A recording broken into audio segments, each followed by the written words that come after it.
À l'état civil, je m'appelle Mohamed Saoudi Tsayabou.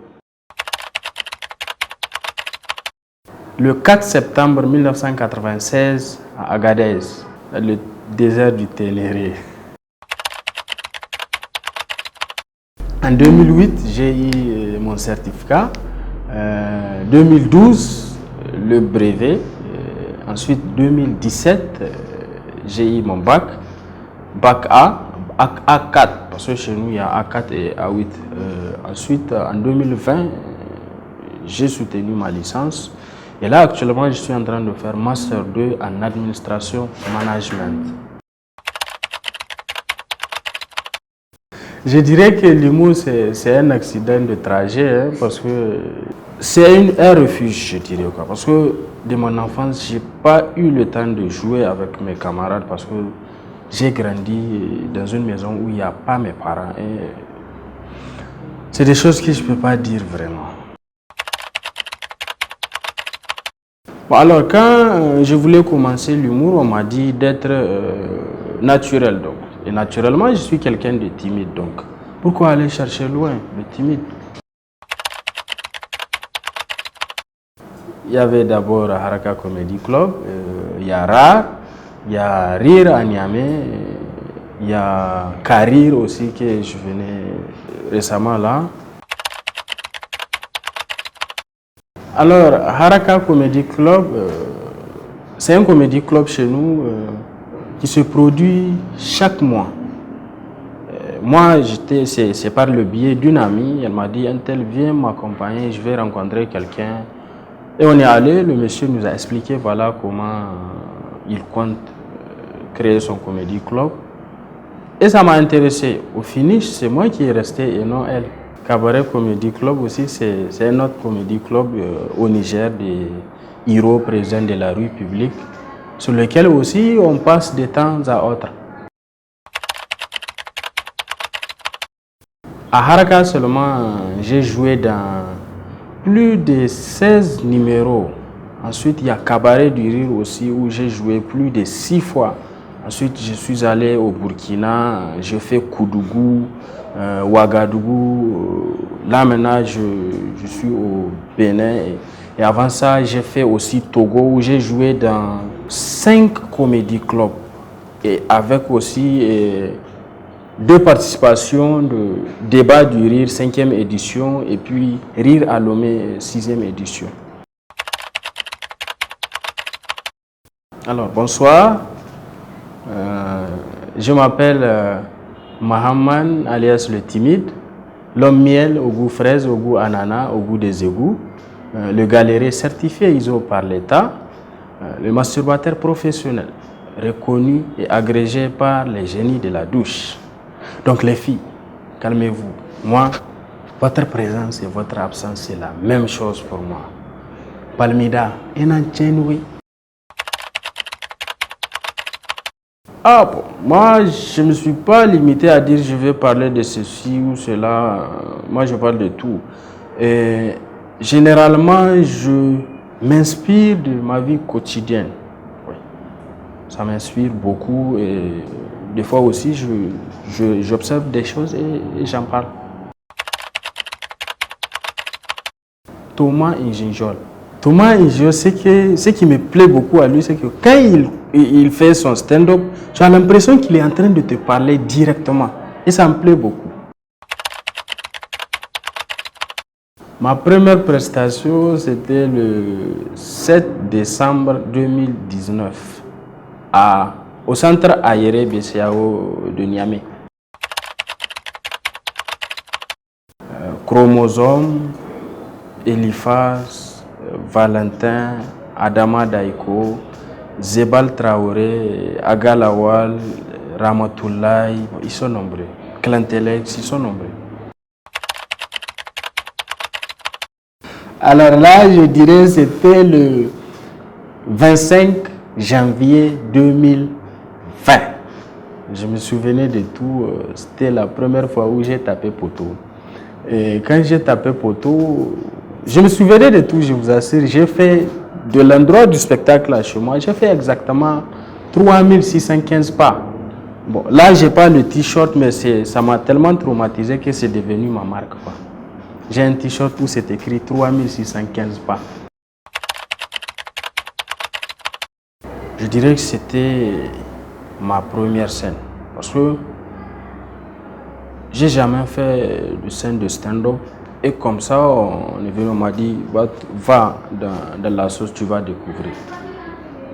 Et quand j'étais monté sur scène, dans le public, j'entendais les gens dire, ah, le gars là, il est vraiment timide. Mais quand j'ai commencé à parler, j'ai vu l'ambiance qui régnait. C'était cool, j'ai beaucoup aimé. Je ne peux pas oublier le jour là, vraiment. C'est une relation professionnelle parce que ça nous permet, nous les humoristes, de voyager et puis découvrir d'autres horizons. C'est toujours bien. Et ça permet aussi de développer l'humour entre nos deux régions, je dirais. Ah, j'ai un boulot qui me permettait de survivre, un boulot avec lequel je ne jouais pas, creuseur de tombes.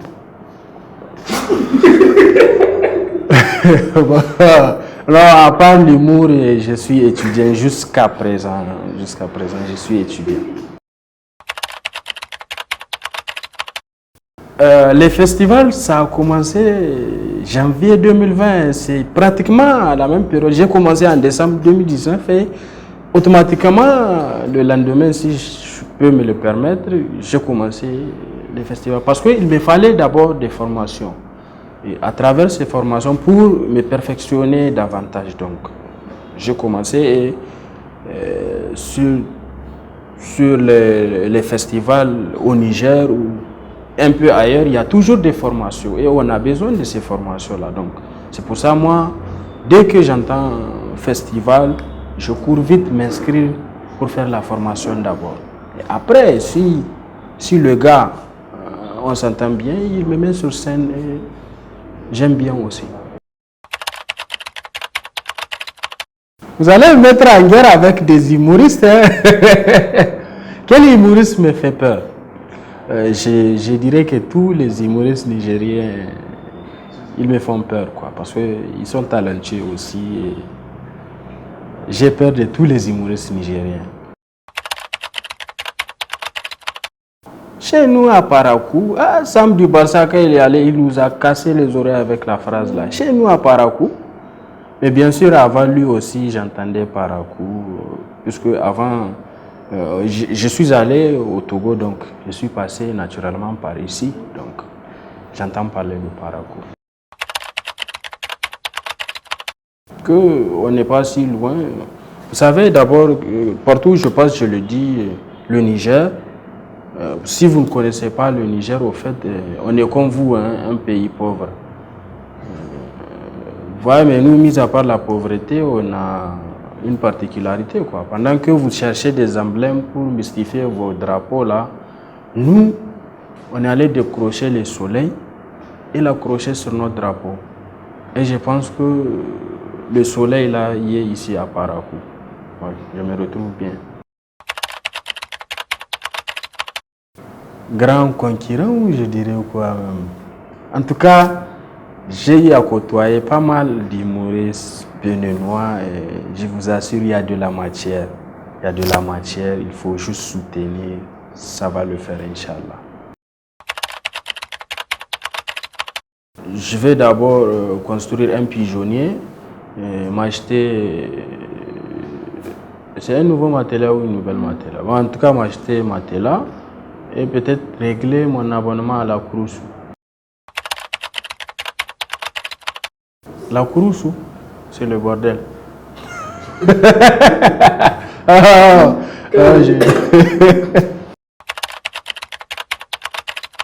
La nouvelle génération d'humoristes est en train de monter en puissance, je vous assure. Et je tiens de tout cœur et je pense que, j'espère aussi que surtout ça va continuer dans ce sens-là. Ouais, les gars, on va prendre le monopole, les vieux pères là, on va les mettre de côté. sont beaucoup en avance sur nous. Hein, et je les envie même, je dirais, ben, les gars, c'est ça il faut faire et continuer. Et bonne chance à nous. Ah, j'ai pas fait beaucoup de one-man show. J'ai fait un seul one-man show. Et dans une salle, bon, c'est vrai, c'est dans une très très grande salle. Et je vous jure, je vous assure, c'est un spectacle où il n'y a eu pratiquement personne. Oh, j'avais pas rempli la salle, mais j'étais vraiment satisfait parce que sur 200, j'ai pu avoir 150 personnes. C'est déjà bien pour quelqu'un qui venait juste d'arriver. Barça. La tiki-taka me plaît. C'est ça qui m'a amené à Barça.